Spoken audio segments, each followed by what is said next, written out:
किए गए कामों को आवाम को बताना है और आने वाले 2024 के चुनाव में जनाब नीतीश कुमार वज़ीर आला के बिहार के ज़रिए पूरे मुल्क में एक ऐसी हुकूमत बनाने की तैयारी हो रही है जो सेकुलर हुकूमत हो। इसी सिलसिले में मैं आपके यहाँ भी आया हूँ। ये इदारा पूरे बिहार में एक मिसाली इदारा है और इसके प्रिंसिपल जनाब मौलाना शफीक साहब हैं। बहुत ही नेक दिल इंसान हैं। मैं चेयरमैन बनने के बाद जो दौरा कर रहा था यहाँ आया और आने के बाद इस इदारे को देखकर मुझे बहुत खुशी हुई और जितना बड़ा काम ये लोग कर रहे हैं, हमारे असातिज़ा कराम यहाँ के मुंतज़मीन, वो एक मिसाल है। मैं बहुत मुतासिर हुआ। जितने असातिज़ा यहाँ सरकारी तौर पर मिलने चाहिए थे नहीं हैं और इंशाअल्लाह आने वाला दिन और बेहतर होगा। अभी जो दीनी दरसगाहें हैं, जो मदारिस हैं, जो बिहार स्टेट मदरसा एजुकेशन बोर्ड से मुल्हक़ा मदारिस हैं, ये सब इसलिए कायम किया हमारे बुज़ुर्गों ने कि इसके ज़रिए से दीनी तालीम के साथ असरी तालीम से हम बच्चों को रुशनास कराएं। दुनिया में जीने के लिए जदीद तकाज़ों से जानना ज़रूरी है और सिर्फ़ अगर मजहबी तालीम हम देकर बच्चों को छोड़ दें तो दुनिया में जीने का जो ज़रिया चाहिए, उसके बारे में इल्म चाहिए, वो भी ज़रूरी है। और आप सब तलबा तालबात और हमारे असातिज़ा कराम काबिल मुबारकबाद हैं कि अगर दुनिया में हम पैदा हुए हैं, अल्लाह ने हम सबको पैदा किया है, तो इसका मकसद हयात बना के रखा है दीन। अगर दीन ज़िंदगियों से खाली है तो ये ज़िंदगी बेकार है। अगर दीन ज़िंदगियों में है और दुनिया में भी हम सुरखुरू हैं, अल्लाह ने रोज़ी के मौक़े फ़राहम कराए, अच्छी ज़िंदगी दिया, हम कामयाब हैं। मैं भी इन्हीं मदरसों से पढ़कर यहाँ पहुँचा हूँ। बाद में भले ही पटना यूनिवर्सिटी से मैंने एमए और डबल एमए किया और तालीम हासिल किया, लेकिन ये बुनियादी तालीम इन्हीं जगहों से हासिल किया। और आने वाली नस्लों को ये मदारिस और ये मकातिब दीन से रुशनास कराते हैं ताकि क़यामत तक अल्लाह के ज़रिए उतारी गई किताब कुरान मजीद का इल्म हो, दीन का इल्म हो, अल्लाह के रसूल सल्लल्लाहु अलैहि वसल्लम के सुन्नत का इल्म हो, इसके लिए किया गया। अब मदारिस को बेहतर चलाना और करना मुंतज़मीन और हमारे असातिज़ा की ज़िम्मेदारी है।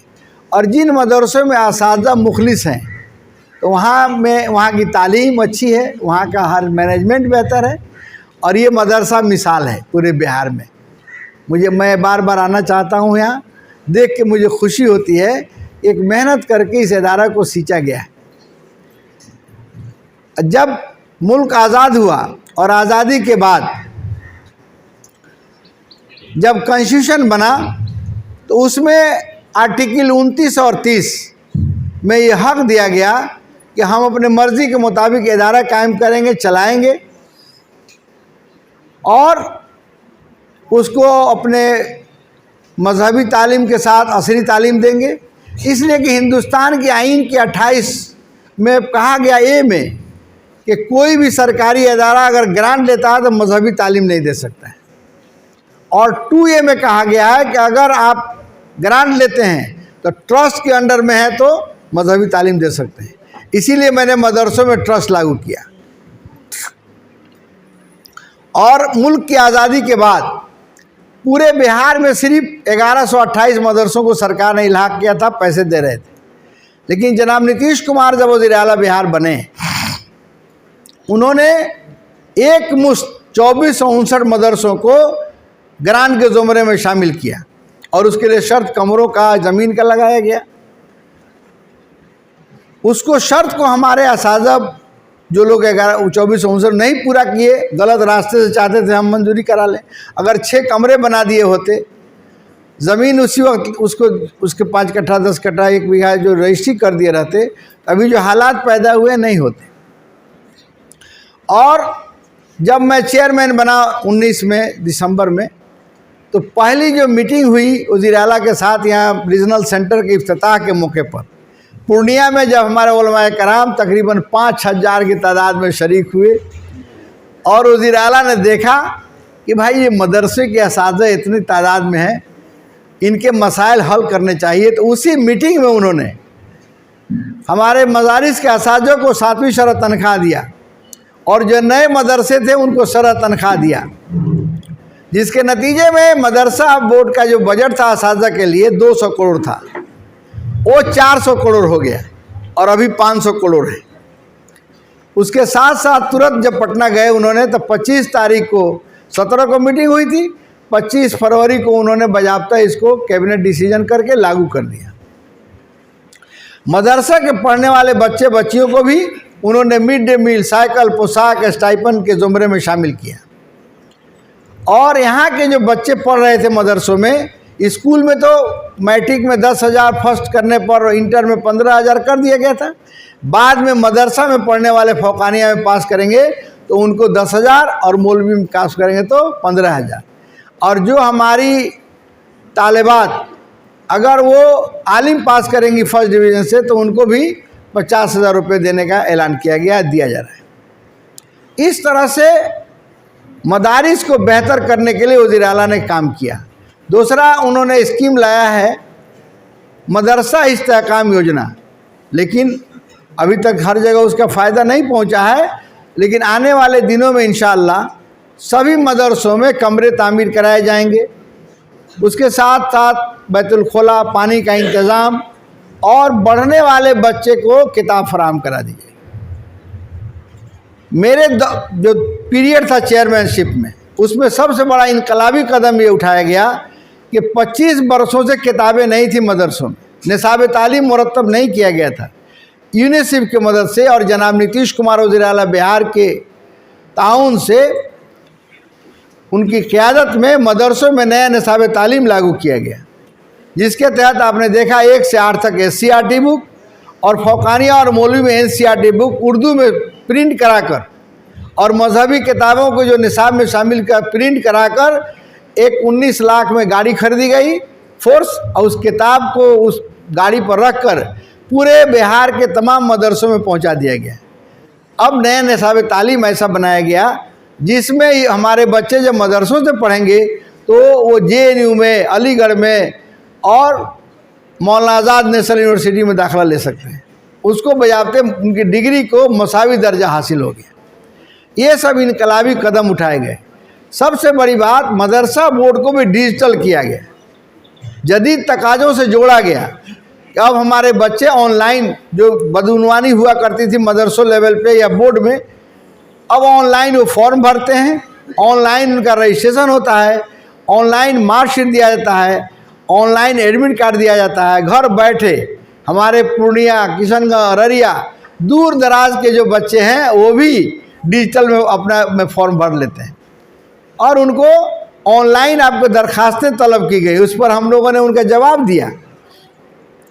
और मदरसा बोर्ड को एक 3 कमरे में था, G+4 एक मकान किराए पर लेकर अभी शिफ्ट किया गया। आने वाले दिनों में इंशाल्लाह इसका अपना मकान होगा। इस तरह से ये हमारे बच्चे जो मुस्तकबिल है इस मुल्क के, ये 20% आबादी, 15% आबादी मुसलमानों की है हिंदुस्तान में, और अगर ये ना बलद रह गए, ना खादा रह गए, तो हमारा मुल्क तरक्की नहीं कर सकता है।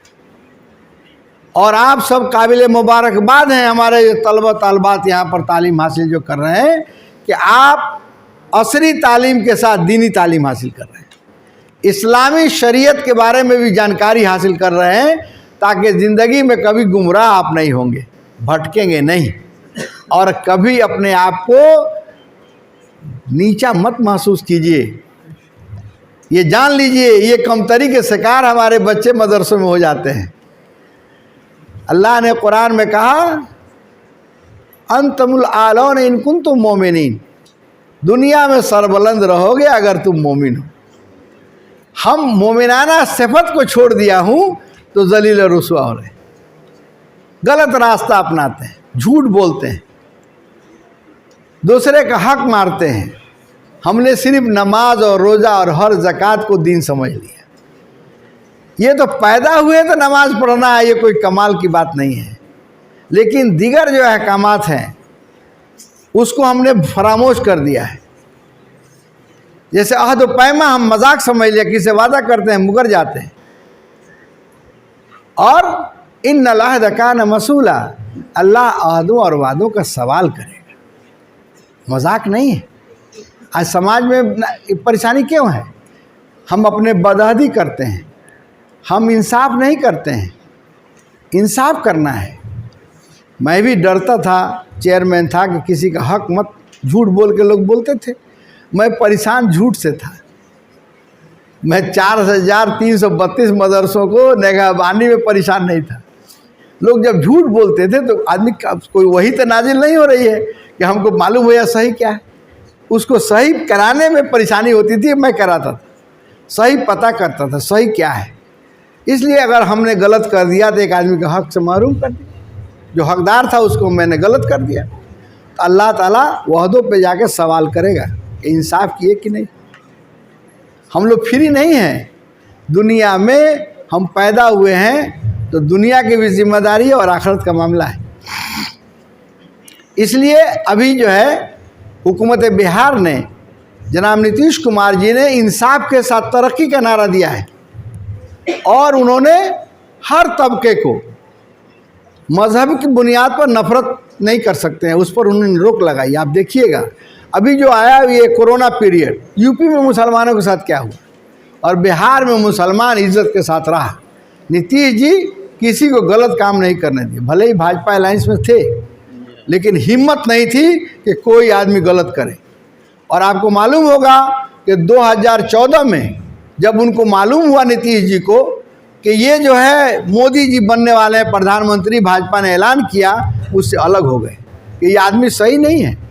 और आप देखा है ये 8, 10, 9 साल में पूरे हिंदुस्तान को, निज़ाम को बर्बाद कर दिया, मज़हब के नाम पर, धर्म के नाम पर।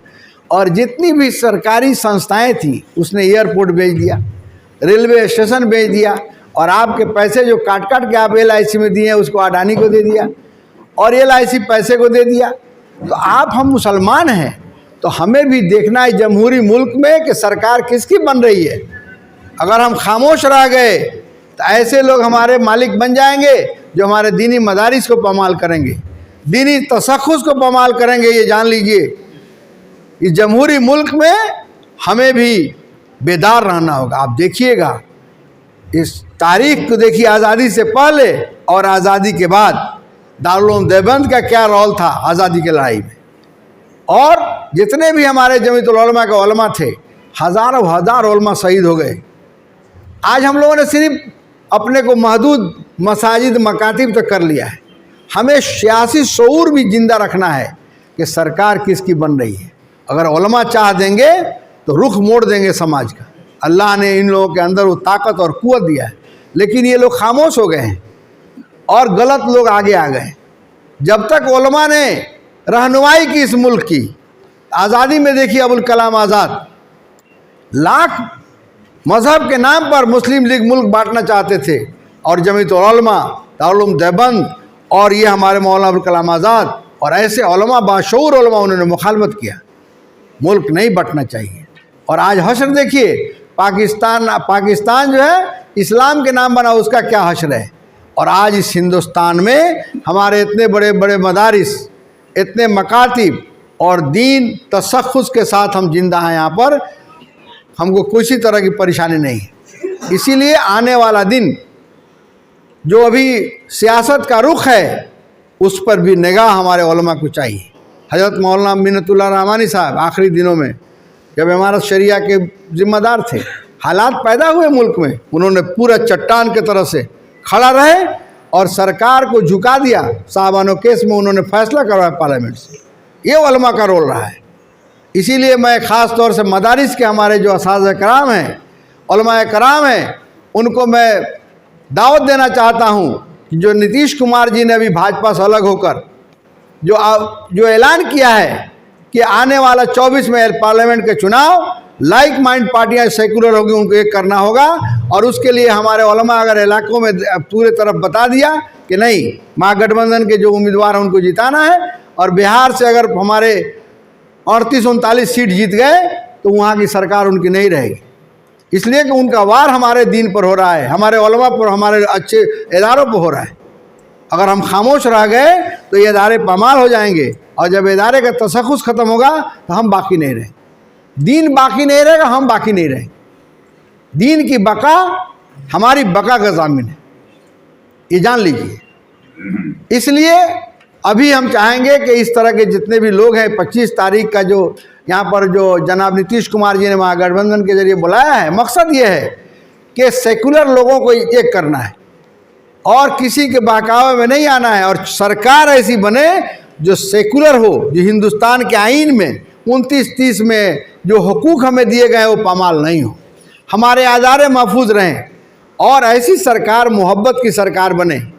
जो नफ़रत की सरकार बनी है, उन्होंने धर्म के नाम पर नारा देकर कुछ लोगों को वरगला दिया, जिसके नतीजे हिंदुस्तान जो ऐसा मुल्क है जहाँ मोहब्बत और भाईचारगी का, आज़ादी की लड़ाई में जो उलमा का रोल रहा है, तारीख पढ़िए, कितने लोग फांसी पर चढ़ गए। अबुल कलाम आज़ाद इतने बड़े आलिम थे, कुरान का तफसीर उन्होंने लिखा है, और ऐसी तफसीर लिखा है उसको पढ़िए तो समझ में आएगा कि कितना कुरान पर उनको दस्तरस था। और वो जब सियासत में रहे तो उन्होंने मुसलमानों के तशख़्ख़ुस को बाकी रखा और हिंदुस्तान के आइन में वो सारे हुकूक को महफूज कराया, और पहले वज़ीर तालीम बने। आलिम होने का मतलब ये नहीं है कि हम सियासी शऊर से अपने आप को अलग करें। आलिम की निगाह हर चीज़ पर, जहाँ एक तरफ दीन पर निगाह है, लेकिन दुनियावी मामलात पर भी निगाह हो। जो हमारे बड़े बड़े उलमा थे, हर चीज़ पर निगाहें रहती थी। और मोमिन के, अल्लाह के रसूल सल्लल्लाहु अलैहि वसल्लम ने कहा, मोमिन के फिरासत से डरो। मोमिन जो होगा, ईमान वाला, अल्लाह वाला, उसकी दिमाग, उसका सोच बहुत ऊंचा होगा, हर चीज़ पर निगाह, हर चीज़ पर निगाह। इसलिए सिर्फ दीन का मकसद महदूद हो जाना नहीं है। मोमिन अल्लाह के रसूल सल्लल्लाहु अलैहि वसल्लम के बाद जो हमारे खलीफा हुए, उन लोगों ने बता दिया कि कैसे हुकूमत की जाती है, कैसे इंसाफ किया जाता है, उसे सबक लेना है। हम लोगों ने दीन के एक पहलू को नमाज, रोज़ा, हज, ज़कात तक समझ लिया। दीन यहीं तक नहीं है, ज़िंदगी के हर मामलात अल्लाह के रसूल सल्लल्लाहु अलैहि वसल्लम के बताए हुए तरीके पर आवे और इंसाफ कायम हो, सबको बराबर का हुकूक मिले, इसके लिए। और अभी वो सियासी तौर पर जनाब नीतीश कुमार ने जो अपना 15 सालों में, देखिए, मदारिस के जो वक़ार बुलंद किया, इस पूरे पद यात्रा में कहीं किसी स्कूल की तारीफ़ नहीं किया। और जाकर उन्होंने छपरा में, सिवान में कहा मदरसों में अच्छी तालीम हो रही है। अभी मेरे पीरियड में हम 11-27 में कंप्यूटर प्रिंटर दिया, उन्होंने कहा कंप्यूटर दिया गया, और नए नसाब तालीम मुरतब किया गया। बच्चे साइंस भी पढ़ रहे हैं, कुरान भी, हदीस भी पढ़ रहे हैं, और मदरसे का निज़ाम बेहतर है, उन्होंने अपने मुंह से कहा। और पूरे हिंदुस्तान के पहले पेज में खबरें छपी। ये मोहब्बत है मदरसों से। तो इस तरह से हम लोग उस लीडर का साथ देंगे जो हमारे मदारिस, मकातिब, खानकाहें और जो भी हमारे तशख़्ख़ुस के लिए साथ हमारा रहेगा, हम उसके साथ रहेंगे। और जो लोग हमारे तशख़्ख़ुस को, हमारे दीनी इदारों पर आँच लाएंगे, उनके साथ हम नहीं रहेंगे। इसलिए हमको सियासी तौर पर भी, हम तलबा और तालबा, आपको ऐसी किताबें दी गई हैं अभी आपके सिलेबस में, आइन के बारे में पढ़ने का आपको देखा होगा सिलेबस में है कि नहीं, सियासियात पर दिया गया है। इस्लाम जो है हर चीज़ पर, अगर हमारी मईशत ख़राब हो जाए, और अल्लाह के रसूल सल्लल्लाहु अलैहि वसल्लम की पहली बीवी खदीजा कुबरा कितनी बड़ी तिजारत करने वाली थी। सिर्फ हमारी ज़िंदगी सिर्फ दीन तक नहीं है, दुनिया के हर शोबे ज़िंदगी में मोमिन कामयाब होता है, हर शोबे ज़िंदगी। इसीलिए मैं चाहता हूँ कि हमारे उलमाए कराम ज़्यादा तादाद में आवाम को इस बात को बताएं कि 25 फरवरी को 10:30 बजे यहाँ पर जो गवर्नर की रैली है, आवाम को काफ़ी से भेजें और आने वाला 24 का चुनाव इस महागठबंधन में एक एक वोट इधर उधर नहीं जाना चाहिए। हमारा वोट बढ़ जाता है, जिसके नतीजे में इस इलाका जहाँ हमारा 60% आबादी है, 70% मुसलमान वहाँ भाजपा जीत जाता है। हम लोग मुंतशिर हो, हमारे उलमा से राय करके एक आदमी को वोट दीजिए ताकि वोट मुंतशिर होकर भाजपा के लोग मत आने। किसी कीमत पर हम अपने ऐसे लोगों को नहीं आने देंगे जो हमारे दीन के ख़िलाफ़ बोलते हैं। कुछ कर नहीं सकते हैं, दीन का तो ज़ामिन अल्लाह है, लेकिन हमको तकलीफ़, हमको टीज़ करते हैं, हमको नुकसान पहुंचाते हैं। ऐसे को मौका क्यों देंगे? इसलिए हम सब चीज़ पर निगाह रखें। हमारे तलबा काबिल मुबारकबाद हैं कि आप लोग इस दीनी अदारा में और हमारे मौलाना शफीक साहब के सरपरस्ती में, हमारे अच्छे उलमाए कराम के देख रेख में आप तालीम हासिल कर रहे हैं। आप सब खुशकिस्मत हैं। इन्हीं बातों के साथ मैं अपनी बात ख़त्म करता हूँ। उमा अलैना इल्लल बलाग।